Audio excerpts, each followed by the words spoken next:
കൊട്ടിയം പേരയത്ത് സൈനികന് നേരെ തോക്കു ചൂണ്ടി യുവാക്കൾ ആക്രമണം അഴിച്ചുവിട്ടു.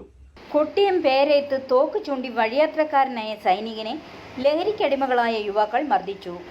പേരയം വായനശാലയ്ക്ക് സമീപം വിഷ്ണു ഭവനിൽ വിനീതിനാണ് തലയിൽ പരിക്കേറ്റത്. കഴിഞ്ഞ ദിവസം രാത്രി പേരയം ജംഗ്ഷന് സമീപത്ത് വെച്ചായിരുന്നു സംഭവം.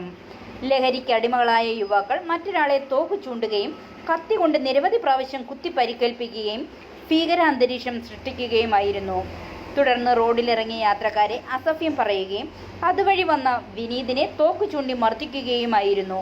തുടർന്ന് പുതുച്ചിറ സ്വദേശികളായ ഷൈൻലാൽ, സിദ്ദിഖ് എന്നീ യുവാക്കൾക്കെതിരെ വിനീത് കൊട്ടിയം പോലീസിൽ പരാതി നൽകി. ഞാൻ എൻ്റെ സുഹൃത്തിനെ പ്രതീക്ഷിച്ച് ആ വഴിയിൽ നിൽക്കുകയായിരുന്നു. അപ്പോൾ രണ്ട് പയ്യന്മാരെ ബൈക്കിൽ വന്നിട്ട് എൻ്റെ സമീപത്തു നിന്നൊരു വേറൊരു പയ്യനെ ഇതേപോലെ പിസ്റ്റലെടുത്ത് അവന് നേരെ തോക്ക് ചൂണ്ടിയിട്ട് പിന്നെ ഒരു കത്തിയ ഉണ്ടായിരുന്നു ആ പയ്യൻ്റെ കയ്യിൽ, അത് വെച്ച് അവനെ കുത്തിയിട്ട് ഇവൻ ഒരു കയ്യിലൊരു കമ്പ് ഇരിപ്പുണ്ടായിരുന്നു. ആ കമ്പ് വെച്ചിട്ട് ഇവനെ അടിച്ച് ആ അടി കൊണ്ട് ഓടിയ വഴിക്കാണ് ഞാൻ ആ റോഡിൻ്റെ സൈഡിൽ നിന്നത്. ആ സെയിം കമ്പ് ഉപയോഗിച്ച് തന്നെ എൻ്റെ ഇവിടെ മർദ്ദിക്കുകയുണ്ടായി. എനിക്കറിയാം, പക്ഷെ പരിചയമില്ല, ബന്ധം ഇല്ല, അങ്ങനെയുള്ള സുഹൃത്തൊന്നും അങ്ങനൊന്നും അല്ല. അവിടെ നിന്ന് ആ കണ്ട ഒരു ഇത് മാത്രം. വഴിയാത്രക്കാരനായിരുന്നു.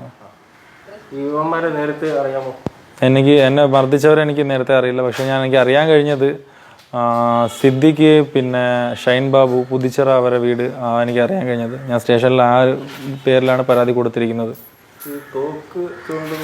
തോക്ക് ചൂണ്ടുന്നത് ഞാൻ കണ്ടതാണ്. അപ്പം അങ്ങനെ ഒരു കാര്യം കൊണ്ടാണ് ഞാൻ മെയിൻ പരാതി കൊടുക്കാൻ കാരണം.